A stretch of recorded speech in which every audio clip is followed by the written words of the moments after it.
witnessing rapid growth in its biotechnology industry, with its bioeconomy expanding 13-fold from $10 US dollar billion in 2014 to over 150 US dollar billion US dollar in 2024. It is projected that India's bioeconomy will reach 300 billion US dollar by 2030. The Department of Biotechnology, along with BioRec, have played a pivotal role in nurturing an ecosystem for boosting India's bioeconomy through its various schemes and programs. Through these efforts, India is now poised to join a new global wave of industrial revolution, focusing on more sustainable manufacturing practices driven by recent advances in biotechnology. Recognizing the national importance of biomanufacturing to drive India's bioeconomy, the Union Cabinet, under the chairmanship of our Honorable Prime Minister, in August 2024, has approved BioE3 policy, that is biotechnology for economy, environment, and employment, for fostering high performance biomanufacturing in the country. This policy was released by our Honorable Minister of State Independent Charge, Ministry of Science and Technology, Dr. Jitendra Singh Ji, in August 2024. This policy aims to build a resilient biomanufacturing ecosystem across the country for developing bio-based products. And I would like to share that this policy is aligned with the Honorable PM's clearing call for lifestyle for the environment, that is life, and the union budget emphasis on green growth. The interim union budget for 2024-25 has also announced Biofoundry and Biomanufacturing as a new scheme. Subsequently, the Union Cabinet has also approved the umbrella scheme of the department, that is Biotechnology Research, Innovation and Entrepreneurship Development, that is BioRide, on 18 September 2024. And Biomanufacturing and Biofoundry Initiative is a new component under this BioRide scheme with a budgetary outlay of 1,500 crore for that is up to March 2026 during 15th Finance Commission. Through extensive national consultations and sectoral expert meetings, 6 thematic sectors have been identified under BioE3 policy for fostering high-performance biomanufacturing. They are bio-based chemicals, APIs, biopolymers and enzymes, smart proteins and functional food, precision biotherapeutics, that is cell and gene therapy, mRNA therapeutics and monoclonal antibodies, climate resilient agriculture. Fifth one is carbon capture and utilization, and then also the exploratory sector, that is futuristic, marine and space research. At the heart of this initiative are the DBT BioRec Molankur BioEnablers, a network of cutting-edge bio-artificial intelligence hubs, Biofoundries and Biomanufacturing Hubs. These cross-cutting technology platforms will act as the backbone for innovation, empowering all 6 thematic sectors and accelerating India's progress towards becoming a global biomanufacturing leader. A strategic roadmap has also been prepared in consultation with all stakeholders to implement these thematic areas under biomanufacturing initiative.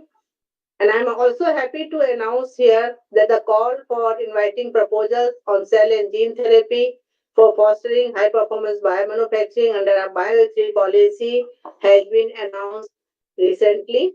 And the call for proposal for other thematic areas are being also announced very soon.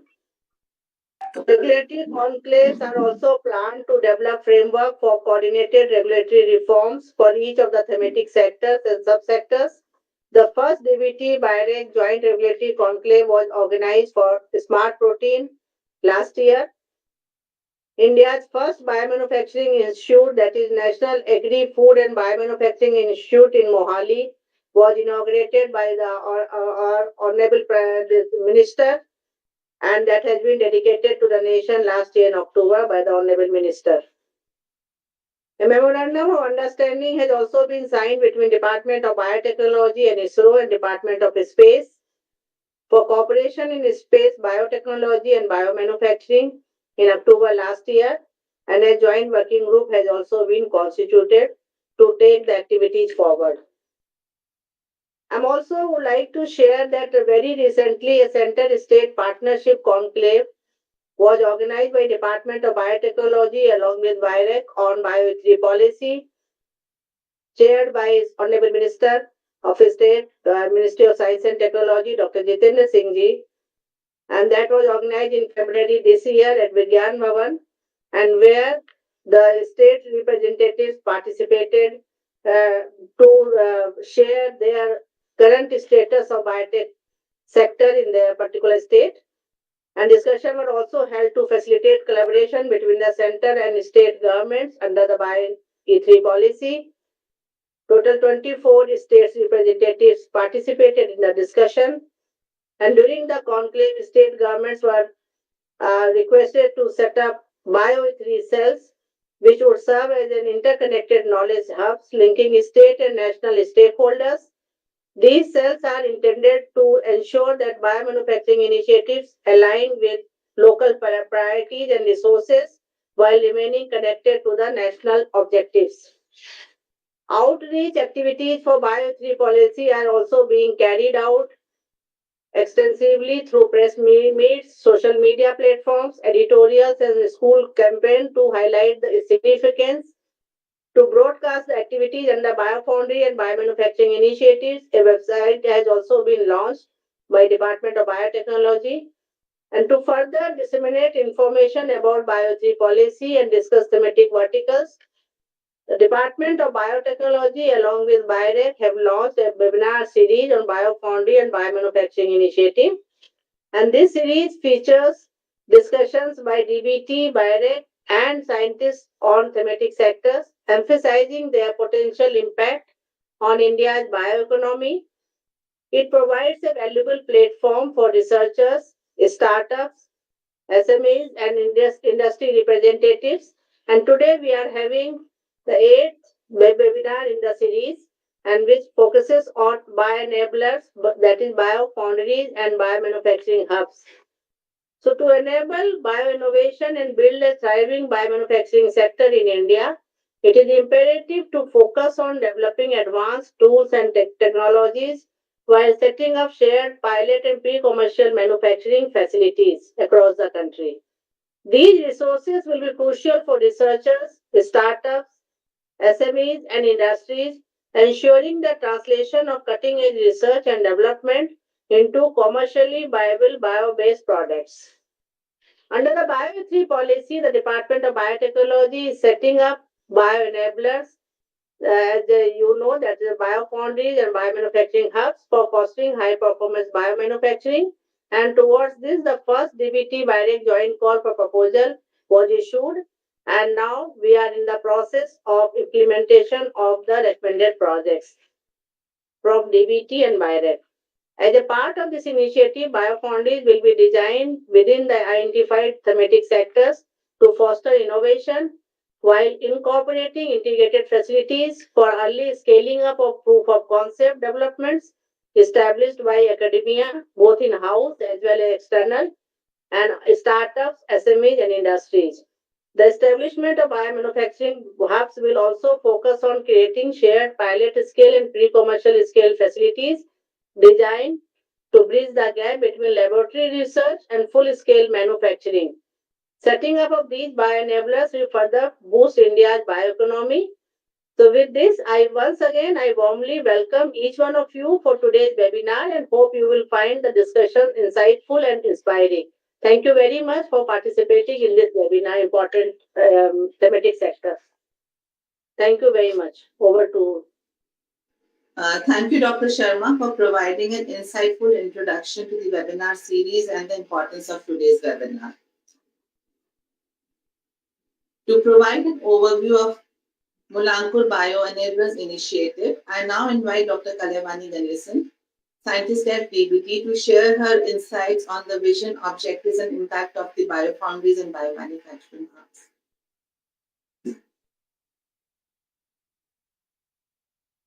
Thank you, Vaishali. Namaskar. Good morning, everyone.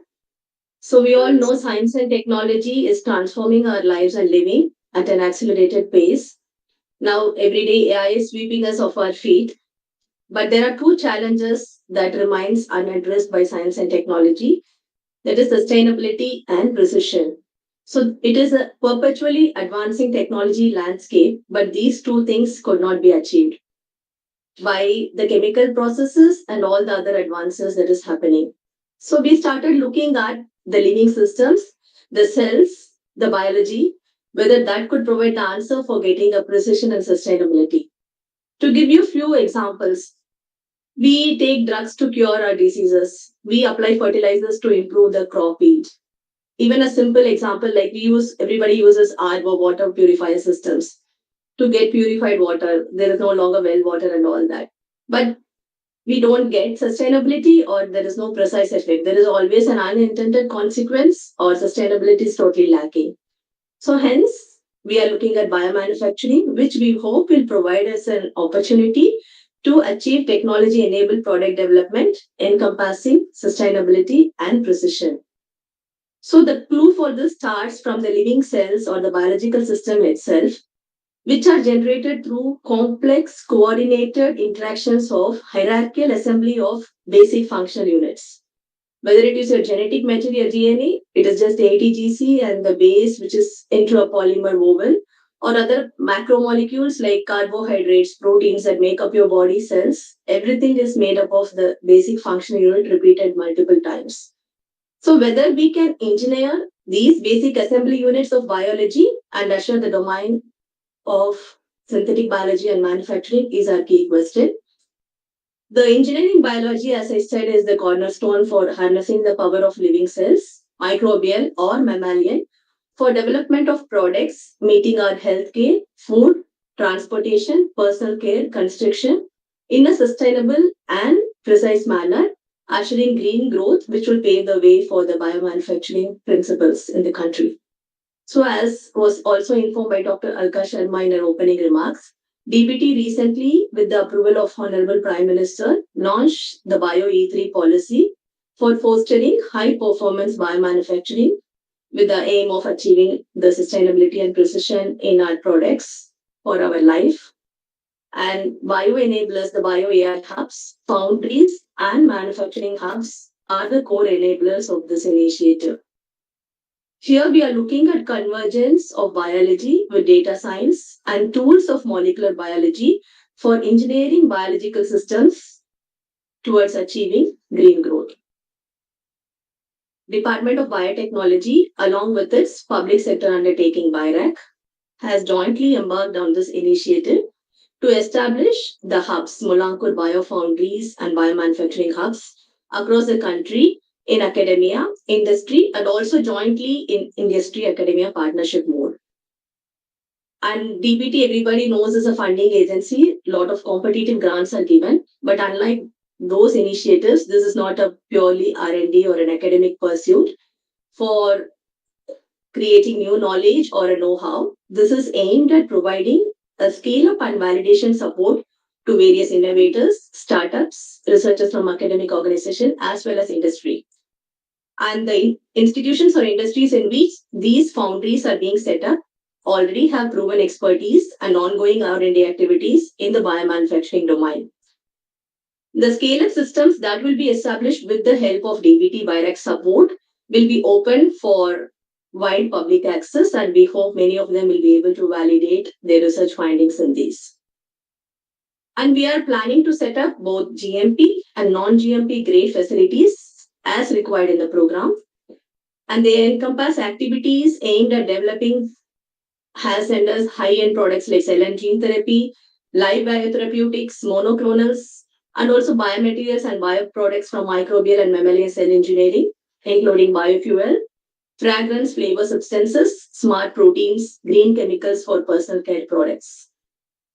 So why we have to do all this? Many of you may not be knowing, biotechnology is one of the key sectors under the Make in India initiative of the country 2.0. And we all know that biotech industry's presence in the country is small, But we are emerging also as one of the largest biotech startup ecosystem in the world. So our strength is in the startup. But startup suffers when it comes to scaling up, when it comes to validation. So by providing these opportunities, pre-commercial facilities, scale-up validation support for wider access, we hope the Indian innovators and startups will be empowered for contributing to the Make in India initiative and also building a robust bioeconomy. Thank you all.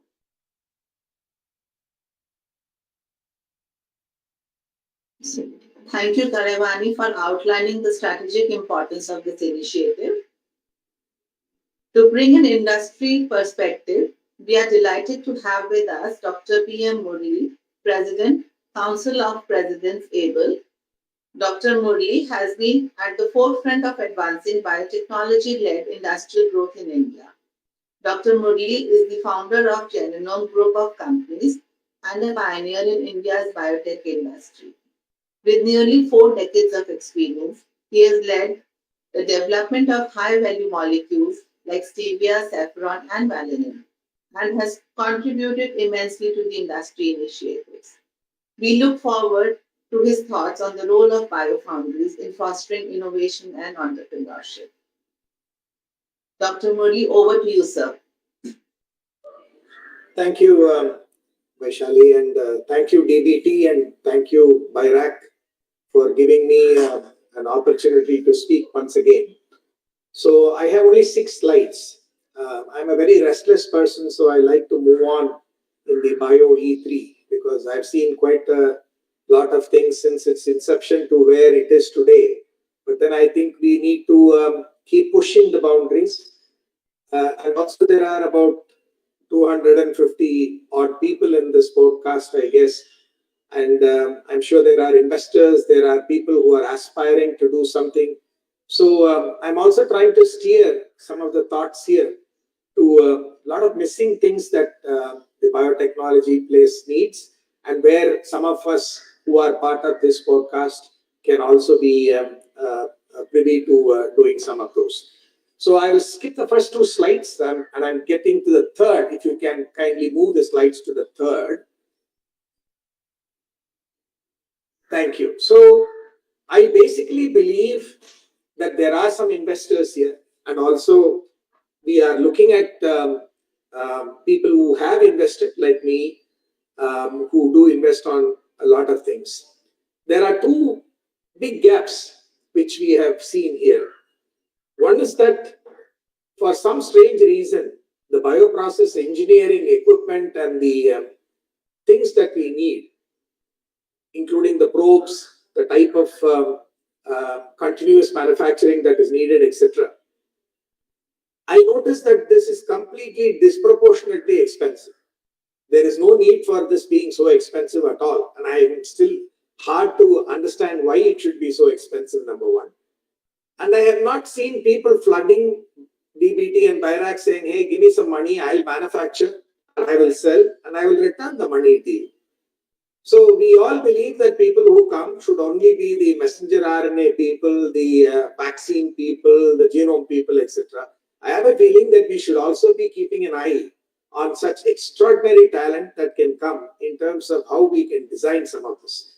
It doesn't have to be these big companies. And I'm here generally to provoke. So I really want people to have discussions. I may be wrong, I may be right. But I generally think that there must be this class of people who should also get in. That's number one. Number 2 is, see, AI is a much maligned word. Some of us who practice it know that it is absolutely maligned. A lot of people have started talking without even understanding what AI is because it's nice to talk about it. But you have to remember one thing, AI is as good as the data set that it can see, it can visualize, and it can do. Now, a lot of the information on scaling up has been very proprietary. For example, I have scaled close to 7, 8 molecules, and you will not see the data anywhere. That data is only with me, and only I am privy to that data. Now, if you expect artificial intelligence to contribute to how you can do a few things, then I am afraid you will not be able to do. So there has to be some mechanism where we can use AI intelligently to some of this, and unless those data sets are available in some way, it is not going to be there. But I am not getting to that part. The more interested part that I am in is actually looking at Industry 4.0. And I think none of the regulators, none of the people who are giving certification, etc., are even looking at Industry 4.0 in a way that it should be looked at. So my worry is that are we ready yet for this sort of automation? So my thought is, people who are in this, please spend time to see how can you bring down costs of these vessels and the machinery there, and how can you really bring automation when there is no data available. So how do we solve this problem? So that is one thing I want to leave it as a thought with you. The next slide, please. The next one that I'm trying to look at is one of the missing links that I noticed, and that continues to elude me for several decades now, is that we have been talking about academia industry partnerships. I really don't know what more should be done to encourage these two communities to come together.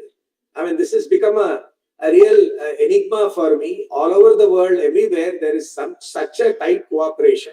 I keep getting every day a mail saying that, there is a technology available, there's a translation that is there, let us do it, and so on. I do remember one of the DBT secretaries earlier mentioning that DBT was going to have a lot of translation related offices that will be there. Now, one of the issues is we really don't know how many technologies out there are there that can be taken up and scaled up. They may be available in the respective institution. There has to be some sort of a central repository or some sort of a open access platform that can be created, where you don't have to put any confidential material there, but at least you need to tell us what is available, right? Like the Amazon cart. You need to go and buy things. You need to get it off the shelf. Can we collaborate? Can we do this? So industry will be definitely looking at it. Today, we are using a lot of scouts to get to information, which I think has to be sort of looked at. That's one of the other points I wanted to leave. International collaboration, I have been stressing, is important. There's no need to rediscover the wheel. There are several important biological parts and machinery available with international people. So we should ensure that if we want to fast track, we must push it ahead and not simply say, I'll do it myself. This I will do this myself is a big syndrome which I don't know how to battle. Make in India, made in India should not be confused with I will make everything myself. These are completely two different aspects. So I think people who are listening to me understands the frustration of what I am trying to tell you, because this is one of the reasons why big companies in India, they are not becoming the hub. The spoke companies like the younger startups should deliver to them. The moment somebody says, no, we'll do it ourselves, and poach 4 people from that company and take them inside and start something. I think this must probably stop somewhere. And I advise people look at aspects of how you can bring in more international collaborations here. Next slide, please. So this is the other point I wanted to say. Then I'm moving on to, this is another big nightmare. People don't know how to look at biomanufacturing. This I heard from the recent meetings that I had. Murali, there are, phase 1, phase 2, phase 3. We know how it's done. We know how to evaluate, how to do this, how to do that. Unfortunately, we don't know how to look at this. And also, there are no sort of standards. We don't see any sort of regulations. I'm really sick and tired of this regulation. I told all the people who are in this meeting that please don't over-regulate yourself.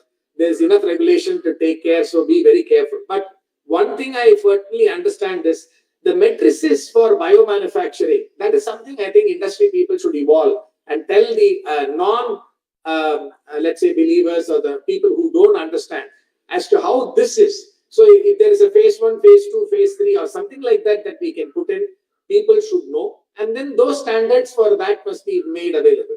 Because 1 mg for a protein will still be a manufacturing level. 1 mg for a small molecule will not be even considered to be a proof of concept. So we will have to understand how that works so that people are in a position to understand. So this is one thing I wanted to leave it as a thought. The next one, please. Now, this is one thing I have not seen. Very strangely, I have interacted with state governments also. the new education policy. I have gone through that from cover to cover and had debates. I have been sitting on it. One of the things that I urge, and also this is a message that I want to perpetuate, is that in the education and training, synthetic biology and biomanufacturing comes under the interdisciplinary activity. There's no way somebody who knows biology can do it. There's no way somebody who knows physics can do it. It is going to be such an interdisciplinary work.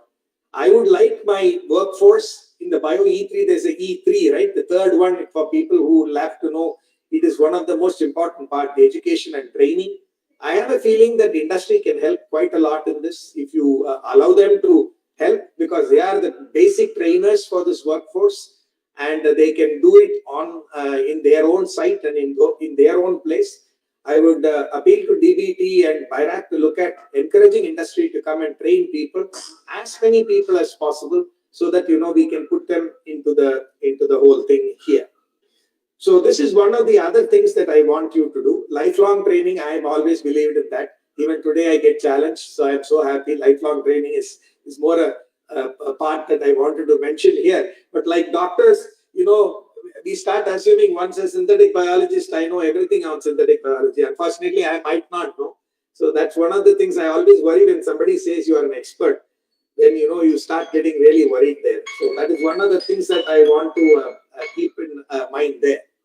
So lifelong training is something that we should also be looking at, and how can we do on that. So the last two slides, so can you move to the next one, please? And I have probably a minute. I have already got the timer set. So the next one is, this is something I have been telling people. Unfortunately, I don't get much of attraction. Imagine the number of people who are in DBT. Imagine the number of people who are in BIRAC. Imagine the number of BioNess. Imagine all that scientific fraternity. I am not seeing that many tweets, that many Instagram posts, that many Facebook posts on how biomanufacturing is going to change the world, how it's going to help the future generations, and so on. One of the skeptics asked me point blank. We had what's called as a face-to-face, where I am expected to face skeptics. I do all this. So people come to abuse you, and you listen and you understand. So one of the things that they mentioned is, if you guys don't believe in what you are preaching, and you don't even practice what you're doing, and if you don't walk the talk, what the hell are you talking about? So then I did a little bit of analytics, and I'm very sorry to say that not many of us are on public forum talking about the benefits of all this. So in this closed meeting, we do talk about the merit, but once we move out, we are not. So one of the things I would love and I'd like to see is, there must be debates that we should be putting out, and so that the public start understanding the benefits of this. There is no premium for biomanufacturing. Please understand, there is no premium. So you have to compete with chemistry. How would you do that? Somebody will pay you more only if you tell him why you are doing this. So this is not, I'm not asking here to put a public awareness thing there. That's not what I'm suggesting.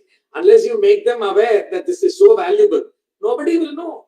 So that is where I am saying, please guys, if you want your products to sell more, it's not about making it and making it cheaper. It is also about making others understand the value of the efforts that you are doing. So this is something that you may like to do as well. My last slide. So I believe that we are all here to create a very supportive policy environment. And I believe that there are quite a lot of people having challenges. I have heard quite a number, at least maybe I can list out off the cuff 10 or 12 challenges that are there.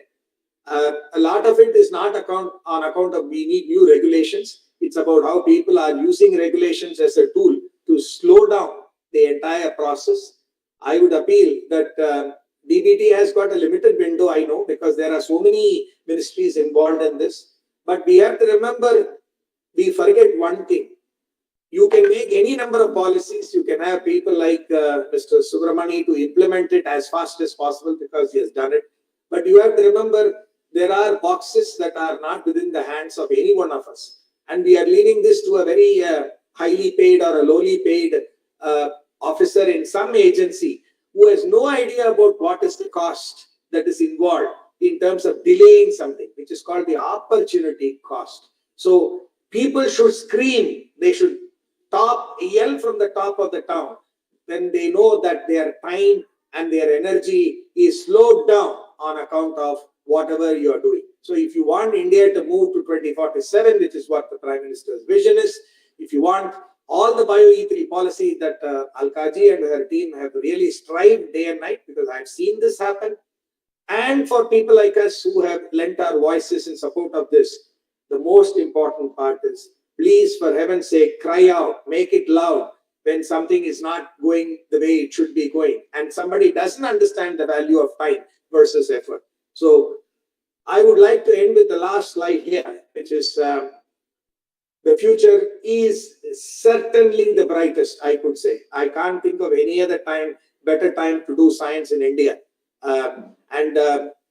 Very simple, even a very simple thing, people like Mr. Subramani should also will be available. When we do valuation, there is something called as geopolitical risks that are involved in valuation.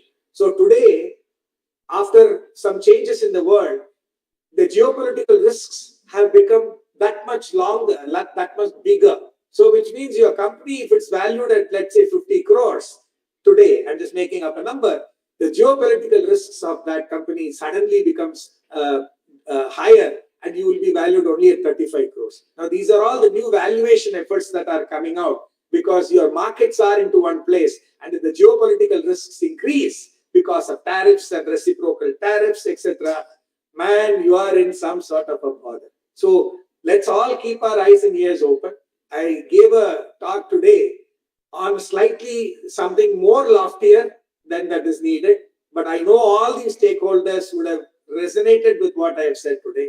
So thank you all, DBT and BIRAC, and I hope this was useful 10 minutes spent on this webinar. Thank you very much. Thank you, Dr. Modi, for sharing your valuable insights. Next, we have Dr. Subramani, co-founder of Firmbox Bio Bangalore, a leading startup driving innovations in biomanufacturing. With expertise in precision fermentation, Mr. Subramani has been instrumental in developing sustainable bio-based solutions and scaling biotech innovations. We look forward to hearing his perspective on the role of Biofoundries and Biomanufacturing Hubs in supporting startups. Over to you, sir. Thank you, Dr. Vaishali. Thank you, Dr. Alka, Kalavani, Mr. Murli, and other dignitaries from BIRAC and DBT. I'm so glad I just made it. My flight just landed and I was in time for the webinar. I didn't want to be late for the many people who have joined this webinar. Thank you for being here. So, when Mr. Murli spoke a lot about, as he said, at 35,000 feet, I think for many of us, if I were joining this webinar as a scientist, as a startup, as an industry, I would like to know, what does this BioE3 policy mean to me? How do I benefit? And how do I use it? So I'm going to get to the grass level. If Mr. Murli was at 35,000 feet, I'm going to be on the ground. So I know there's a mixed group here. It includes government agencies, it includes research institutes, etc. But what I'm going to share, these are slides I also used a few weeks back. When I thought about what I want to talk, I think I was very clear that I want to look at it from two perspectives. One, from startups and industry, and two, from the government's view on why this would really be a game changer for India, if I may say. Can we go to the next slide? So this is a little background about what the, please don't click until I request you to. This is about bioenabler policies that have been around for some time. I want to draw your attention to a 1977 NSF SBIR grant in the United States. And what that did was it allowed for non-dilutive funding for startups and small businesses. And that led to several companies being formed. I'm not going to read the slide, but I'm just trying to highlight that this was like what they say, a pillar of a policy which created a lot of startups to become relevant. Next clip. This is in 1977, right? And then in 1980, they allowed academic institutions, many of you are working in academic institutions, they were allowed to leverage their patents and technology for commercial purposes, right? Now, if the Patent Trademark Law and Amendments Act happened in 1980, look at the downstream effect. There are more than 200 plus vaccines and medications that came out of academia industry relationship. And that happened by an enabling policy, which is bioenabling policies that we have here in Bio. Next click. After this, they had the 21st Century Cures Act in 2016. And that led to all the language that we are using now, CAR T cells, mRNA, gene therapy, what else? So clearly, we need biotech for the future, and it can happen at a much larger rate with an enabling policy like the BioE3 policy. And if I were a student, if I were a startup, if I were an academic institution, I think it is about time that you look at this golden era in Indian biotech and make and engage more closely to be able to leverage the benefits that are there or are being rolled out in the BioE3 policy. Next click. I'm not sure how many of you know the recent Biosecure Act in 2024 by US, which says that all high value biomanufacturing, including development, should be done in US for companies who want to operate in US. So even if you had a technology, they will say you want to access US market, come to US. So what that means is if we don't join this race as a country, as scientists, as startups, we may not really be in the game down the line. So it's not about losing out, it's about not being in the play at all. And I think the timing of the BioE3 policy and the extraordinary entrepreneurial, what I can say, fever in this country, there were several thousand biotech startups that started, and actually coming together at the right time. Go ahead. Next slide. Now, this is another example of Israel, because when you look at globally, they look at US, they look at Israel, and then followed by many other countries, right? And they started a program sometime in 1993, and it was VC-backed investments. So clearly, Indian government is already a fund of fund in many funds, and a lot of government fund is coming through these funds. So you as a startup should be already engaging with companies, venture funds who have a far more equitable approach to funding startups because they have a mandate from our own government. Go ahead. Next. One more click, please. So what this slide, I'm trying to say in this slide is that it's a two-way, two hands. You need two hands to clap. You need the industry and you need the enabling policy. And these two slides that I've shared with you should tell you that what we are doing now is probably the first step towards many more of these initiatives. And the Bio3 policy, I think, as having started my company, my first company in early 2000s, I feel we would have grown or developed very differently. So let me talk about a little. Go next. As startups, don't click till I ask you, please. So as startups, we go through a very different journey in India, especially if you're a biotech startup. It takes 7 to 8 years for you to become commercially viable. This is a slide of my own journey in my last company, Richcore Life Sciences. And I started in 2005. I received my first VC funding after I was profitable in 2009. So you can imagine between 5 and 9, it would have been a small shop where there are few people and you're literally trying to make your ends meet. So that early days, it's like, children not getting nourishment. There are neither VC funds, there was neither biotech grants or support. And then you raise money, you get diluted, right? And then when you get diluted, you need more money because now you have a little bigger operation, you have a little more lab space, a little more manufacturing, and then you dilute again. So after 1 or 2 rounds of diluting, you as an entrepreneur become so low in your equity holding that anybody can buy you or anyone investing can tell you what to do. If there was a bio-enabling policy, things would have been very different. So in 2021, a larger company called Lotus Labs bought me out from my own company, and I wasn't there when the company was going to actually grow leaps and bounds. Many of you may have heard of Laurus Bio, and Laurus Bio is now stable, secure, and can grow, but it doesn't have the entrepreneurial leader or the innovator who actually got it till there. Now, this causes sluggishness in innovation in the country. One click. Now, if there was a BioE3 policy in my journey early on, I my own company and myself would have reached where we are now in Rich Core in 2025. One more click.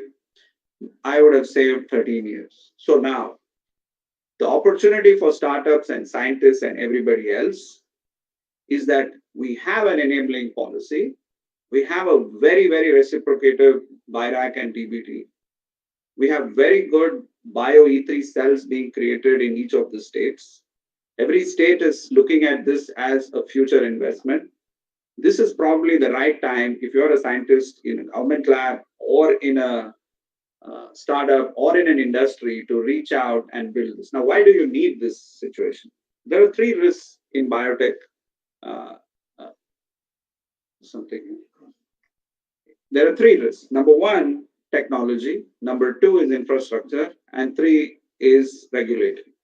So most of the time, we need funds and grants to take the high risk and build these technologies. Now, once you build the technology, you need to produce validated material. You need QC approved material. You need GMP approved material. You need FDA approved material if you want to do any clinical trials or anything for that matter, even cost metrics or unit economics.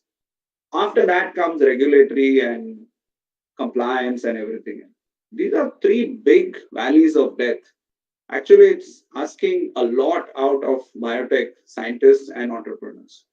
And I think that's where we need support. And that's where BioE3 is coming together, right? Because we have programs to do high-end research, high-risk research. And this bioenabler or biomanufacturing policy is going to fill that infrastructure gap. It's going to fill that lab to pilot scale gap. And then there's enabling regulatory framework. There are a lot of engagements you can see on BioRack website, which allows you to learn what are the pitfalls you should prepare for at your development stage. And I think this, as Mr. Murli mentioned, cannot happen in a one-way direction. You cannot expect DBT or BioRack to reach out to you and ask you what your problem is. I think it starts with participation like in this webinar, and then going beyond that, engaging with your state cell as well as the BioRack and DBT cell. Go to the next slide, please. So I'm going to go through this very quickly because I'm already shooting on time. Next slide. So this is another example of ImmunoAct. ImmunoAct, all of you may have heard of, is a company which is developing CAR T cell therapy. It is now in commercial, giving treatments. Next click, please. And they have been really fast and were successful because they got support of a fund in 2019. They were in the Tata Institute, and they were able to support themselves. And eventually, they also had to raise money. But should they have had support from BioE3? Next click, please. They would have saved 2 years, saved more lives, and their market access would have been that much bigger and better. The impact would be better. In biotech, if you are late by 2 years, you actually lose the race. And I think this is where each one of us who are scientists or startups should now start accessing these various biomanufacturing hubs being created, where DBT more or less is going to facilitate you to be able to access this scale-up capability or an R&D capability for you to pursue your research. And I don't think there's a better time than now for us to engage more actively with BIRAC and DBT. Thank you very much. Thank you, Mr. Subramani, for sharing your insights on the role of startups in this ecosystem. We now move on to the interactive question and answer session. We invite our audience to submit their questions in the chat box. Our panelists will address as many questions as possible in the available time. I now request my colleagues from DBT and BioRack to moderate this session.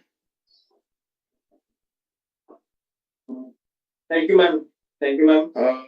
thank you for all the speakers for having their presentation. We'll just take up a few questions from the participants in the chat box. The first question is for Dr. Murli from Dr. Karthik Reddy. So, sir, the question is the development of standards for bio-waste products plays a crucial role in facilitating and validation and serving as a reference for regulatory approvals.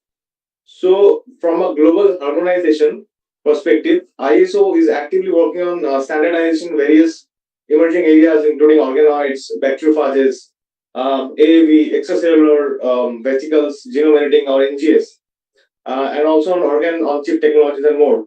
So, should there be a specific focus on formulating standards? I think there must be a focus, no doubt. I know that there are people who are doing, then the US regulatory is also working here for those standards.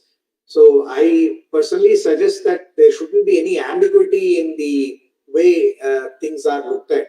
And so it's very good to keep a very tight control on that. See, we don't do too many webinars on standards, etc. Or maybe it's a very closed one. So we should do more so that people are aware. That's all. That's all I am also saying. I think it's good ISO is doing it. Thank you, sir. Thank you, sir, for your response. I'd like to invite Dr. Smita for some questions. The next question is for Dr. Alka, ma'am, from Dr. Rajesh Singh. Ma'am, he's asking how can we create a distributed network of biofoundries across the country to facilitate pre-commercial validation and pilot scale manufacturing? Over to you, ma'am.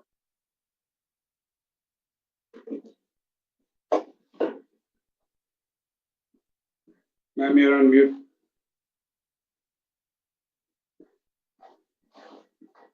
Sorry.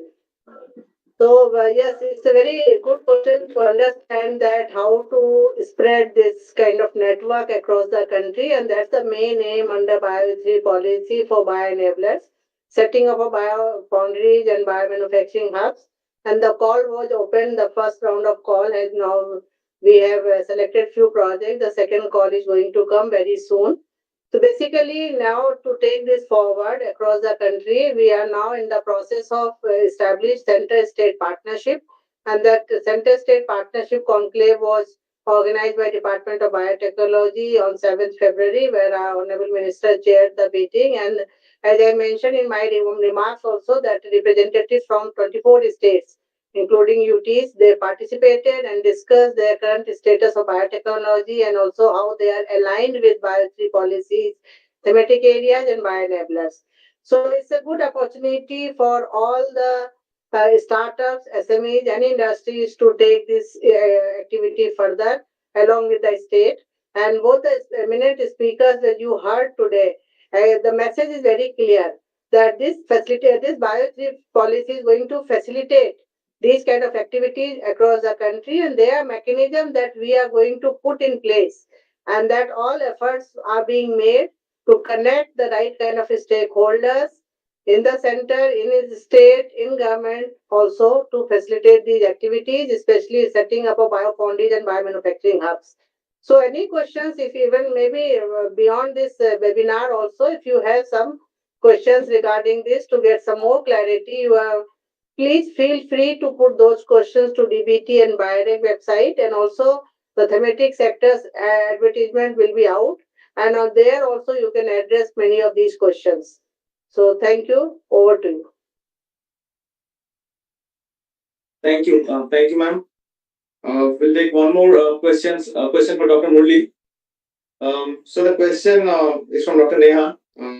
She's asking the rapid advancement for biomanufacturing technologies brings forth regulatory and ethical challenges. So ensuring biosafety aligning with global standards and addressing ethical concerns, which are critical to gain public trust and facilitate international collaboration. So what are your comments on this, sir? Yeah, see, that is exactly what I highlighted. So people should understand that this is a very valuable opportunity and alternative to the chemical and petrochemical based food that they are consuming every day.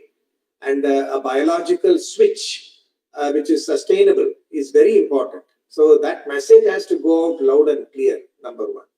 Number two is a lot of the ethical considerations that we are talking about are always there, everywhere. I mean, we should be asking the chemistry companies, are they following this?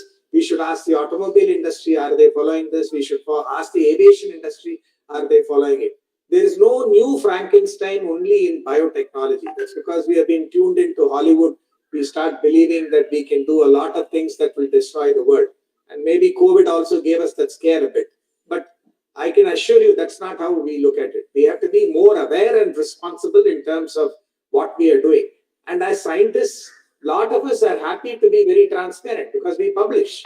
There are questions, there are peers who are talking to us. So we can't be creating monsters. So don't worry about it. We are also having a self-regulation and a check on that. But it's a good thing that we should start thinking about it. The more people debate, the better it is. That is where I gave it to you in my slides as well. Yes, sir. Thank you so much. The next question is for from Dr. Gavle to Mr. Subramani. He's asking what are the learnings from the biomanufacturing ecosystem of other countries for India? So the learnings are very, very clear that when companies develop tech, it's really high risk. And high risk research is the foundation for future economy, future safety, and everything future, right? High risk research is where money gets made. If you look at US, it's technology which drives its economy, not manufacturing, right? So in a country like India, having a policy like this allows high risk research to get done at various innovative labs and among scientists as well as academic institutions. Now, one is the high risk research, and then you have to take your research from the lab or a petri dish to a pre commercial scale. And I think that's another area which needs funding. You cannot expect every scientist in the lab to be able to go raise funds and create an infrastructure where he can do validation, where he can do proof of concept. Because Mr. Murli understands very well, like he's one of the best guys in synthetic bio, he can develop the tech. But if you go to the industry will say, okay, can you give me a 10 kilo sample? And for that, you need somebody with manufacturing expertise or an infrastructure where you can go and operate these facilities and produce that product. Now, these two is a problem which every company is asked to solve if there is no support from a bioenabling system. And I think that's where the BioE3 policy fits in to help people get out of the lab and into pre-commercial scale, both at high-end research and high-end product manufacturing. Because you need a GMP sample.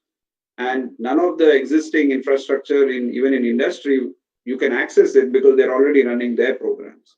So the policy which is being framed now is to create high quality manufacturing and research funding access to be able to produce your GMP grade material, because then the value of your company jumps to another level, because now you're giving something that can be tested or go into clinical trials.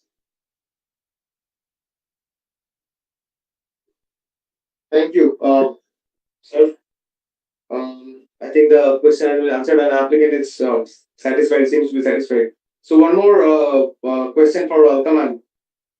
Ma'am, for this is from Dr. Prakash to you. The biofoundries rely heavily on integration of automation, AI, and high throughput screening. So developing and maintaining such sophisticated systems require continuous investment and expertise. So which can be challenging to sustain. So what is the plan of DBT for this?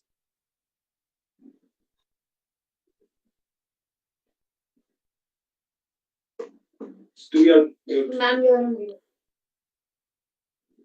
So the very good question in terms of sustainability, and DBT actually has this in mind right from the beginning. And with the help of all the experts in the field, and the two of them are here, and there are other experts also, we try to see that the kind of proposals we have received and how to deal with the sustainability issue. And the kind of infrastructure we have in the country, they are mainly they are scattered, and then how to bring together under one roof.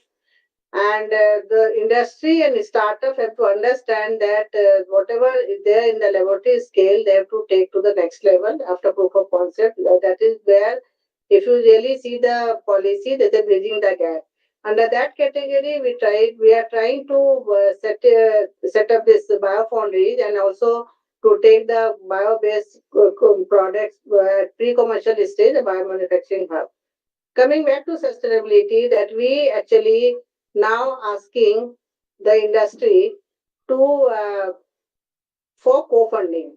So basically, the government is ready to provide the funds with industry, and once they will try to set up the facility jointly for certain period of time initially, but ultimately it has to be in a mode where the sustainability has to take the in mind, and also taking that in view, the industry who all will get fund under this biomanufacturing initiative, they have to come forward and they have to take this forward. It's not that it's very different from the R&D projects where we provide grant in aid to the investigators, even both academic setup as well as industry setup, and sometimes both public-private partnership.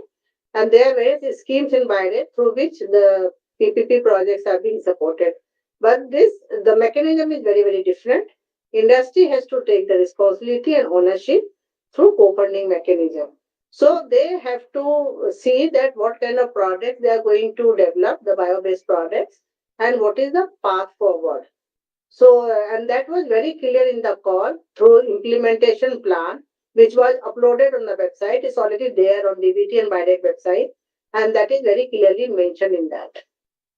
So I think it's clear to all the audience here who are now planning to go forward for setting up biofoundries and biomanufacturing hub.